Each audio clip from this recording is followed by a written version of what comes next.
예, 안녕하세요. 오늘 가정예배 성경 공부 9번째 요엘 너는 말하여라 라고 하는 제목으로 우리 가정예배 성경 공부 진행하겠습니다. 오늘 본문 요엘 1장 1절에서 14절 그리고 2장 12절에서 14절 그리고 18절 25절에서 32절 여기 나와 있는 본문을 중심으로 한번 이야기를 나눠보도록 하겠습니다.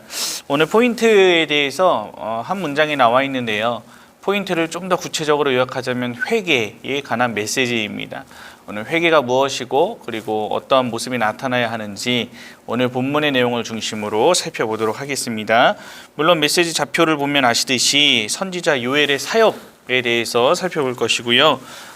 여호와의 날이라고 하는 이 심판의 메시지와 함께 회개에 대한 촉구가 어떻게 나타나고 있는지 오늘 말씀을 중심으로 생각해 보겠습니다.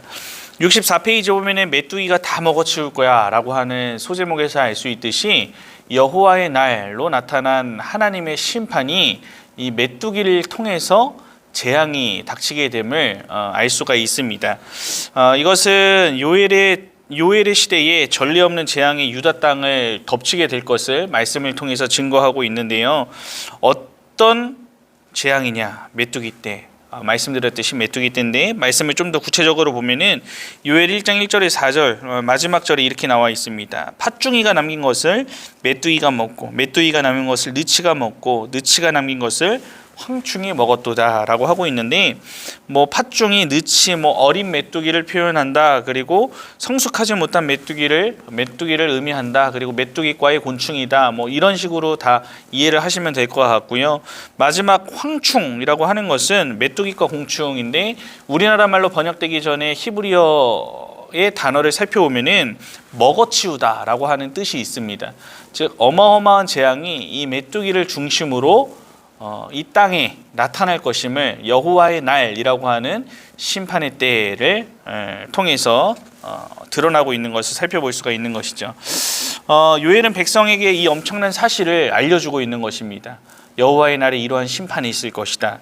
그리고 메뚜기 때는 백성들이 자기 죄를 깨닫고 주님께로 돌아오기 위한 것으로 작용하게 됨을 또한 알려주고 있습니다.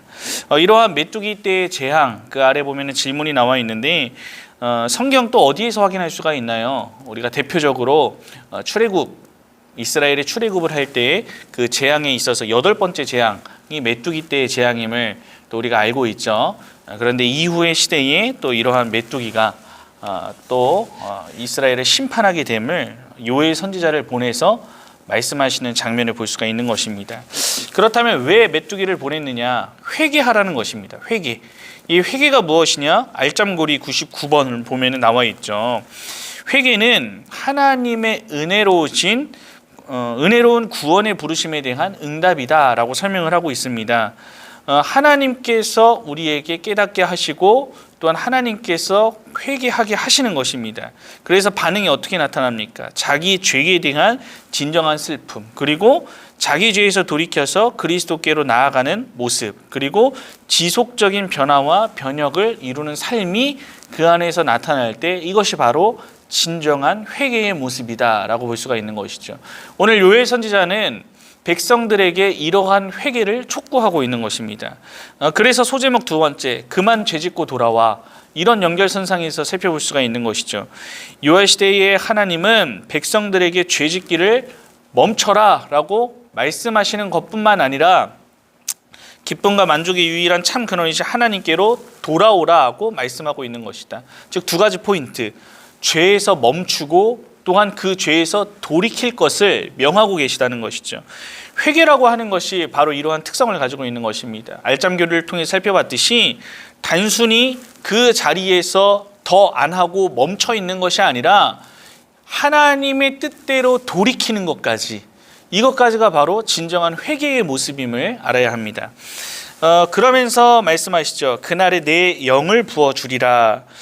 본문에 당시에 어떤 일이 있었는지 이후의 일을 정확하게 설명해 주지는 않지만 일부 학자들은 요엘서의 뒷부분의 분위기가 극적으로 바뀐다는 점에서 이제 요엘이 전한 메시지를 백성들이 받아들이고 회개했다라고 하는 것으로 연결하고 있다라고 설명을 하고 있죠.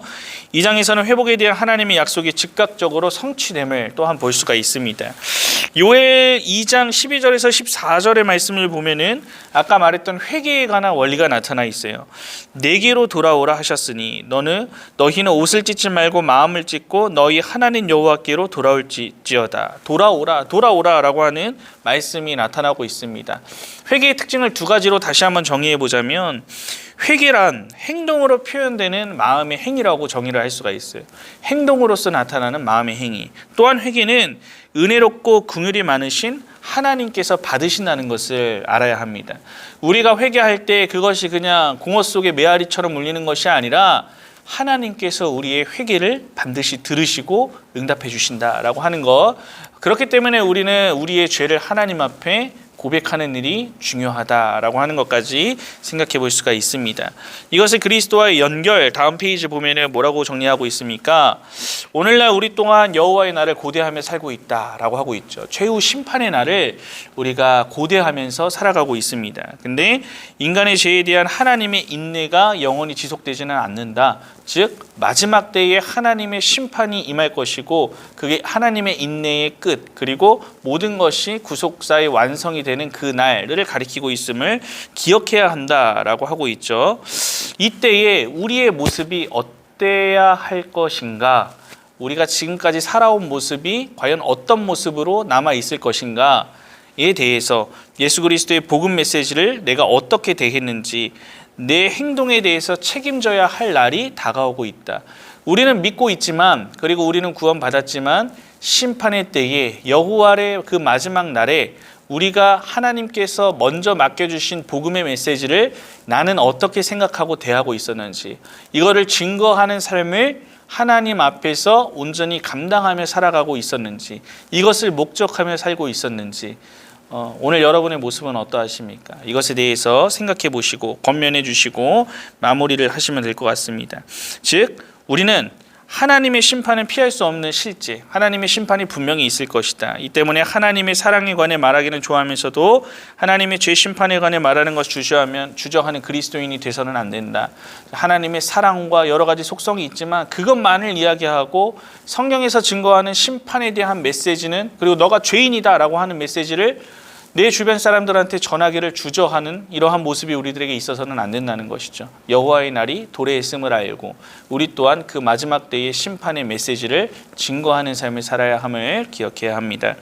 67페이지 볼까요? 죄를 슬퍼한다는 거 어떤 의미입니까? 첫 번째 질문, 우리가 공부했죠.